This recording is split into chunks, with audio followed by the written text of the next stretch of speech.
আসসালামু আলাইকুম সুপ্রিয় ষষ্ঠ শ্রেণীর শিক্ষার্থীবৃন্দু, আজকে আমরা নতুন একটি ভিডিও নিয়ে আবারও এনএস আইটি সলিউশনের পক্ষ থেকে তোমাদের জন্য হাজির হয়েছি।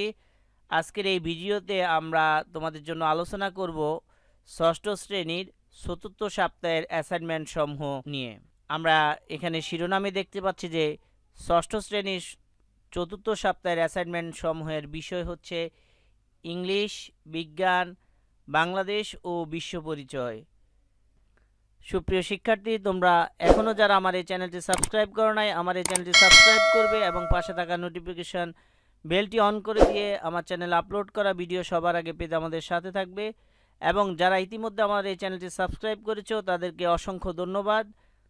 আমরা এখন দেখব যে ষষ্ঠ শ্রেণীর চতুর্থ সপ্তাহে নির্ধারিত এই বিষয়সমূহের কি কি অ্যাসাইনমেন্ট দেওয়া আছে। আমরা এখানে দেখছি ষষ্ঠ শ্রেণীর ইংরেজি বিষয়ের যে অ্যাসাইনমেন্টটি, এটি তৃতীয় assignment. Unit and title of the lesson, English grammar and composition for class 6, unit 8, punctuation and capitalisation. অর্থাৎ এই ইউনিট থেকে এবারে নির্ধারিত কাজটি দেওয়া হয়েছে অ্যাসাইন টাস্ক অবলিক অ্যাসাইনমেন্ট। এখানে হোমওয়ার্ক হচ্ছে অ্যাক্টিভিটি 1, 2, 3। আর এখানে আরেকটা হোমওয়ার্ক দেওয়া আছে, সেটা হচ্ছে have you ever visited a railway station and or bus station? How are they similar or dissimilar? Narrate your experience there in 200 words, answering the following questions. When did you go there? Who accompanied you? Why did you go there? What did you see there? What was very interesting to you? What didn't you like that much? Add some visuals that support your ideas.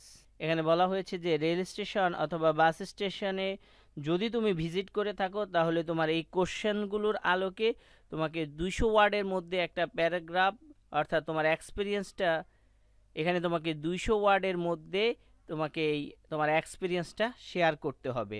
আশা করি শিক্ষার্থী বন্ধুরা তোমরা এই কাজটি খুব সহজেই সমাধান করতে পারবে। এটি হচ্ছে ষষ্ঠ শ্রেণীর বিজ্ঞান বিষয়ের অ্যাসাইনমেন্ট। এই অ্যাসাইনমেন্টটি হচ্ছে বিজ্ঞান বিষয়ের দ্বিতীয় অ্যাসাইনমেন্ট।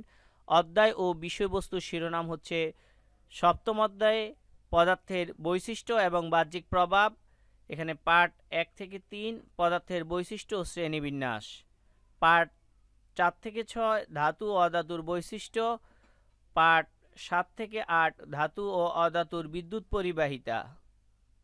সপ্তম অধ্যায় পদার্থের বৈশিষ্ট্য এবং বাহ্যিক প্রভাব, পার্ট 9 থেকে 11 গলনাঙ্ক ও স্ফুটনাঙ্ক। এখানে যে শিরোনামের আলোকে তোমাদেরকে অ্যাসাইনমেন্টটি দেওয়া হয়েছে সেটি হচ্ছে পদার্থের বৈশিষ্ট্য এবং বাহ্যিক প্রভাব। আমরা এখানে দেখি যে নির্ধারিত কাজ বা অ্যাসাইনমেন্টটি কি। এখানে দুটি চিত্র দেওয়া আছে, চিত্র 1 এবং চিত্র 2। প্রথম যে প্রশ্ন সেটি হচ্ছে ক, বিদ্যুৎ পরিবাহী ও অপরিবাহী পদার্থের নাম লিখো।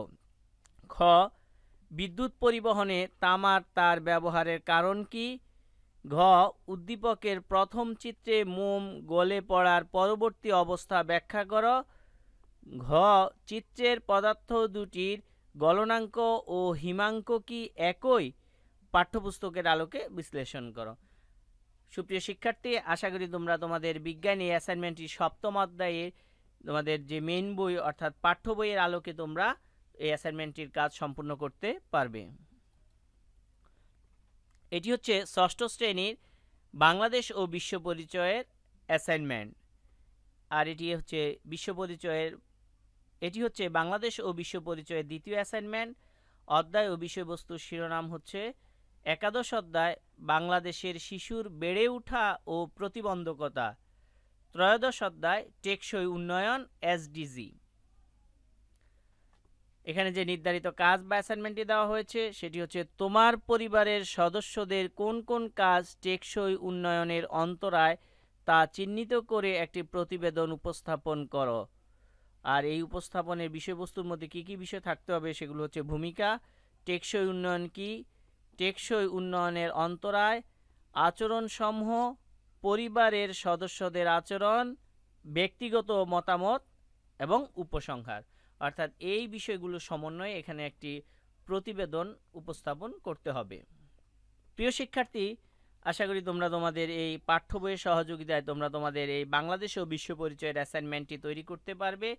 তোমরা এখনও যারা আমাদের চ্যানেলটি সাবস্ক্রাইব করো নাই, আমাদের চ্যানেলটি সাবস্ক্রাইব করে পরবর্তী ভিডিওগুলোর জন্য পাশে থাকা নোটিফিকেশন বেলটি অন করে দিয়ে আমাদের সাথে থাকবে।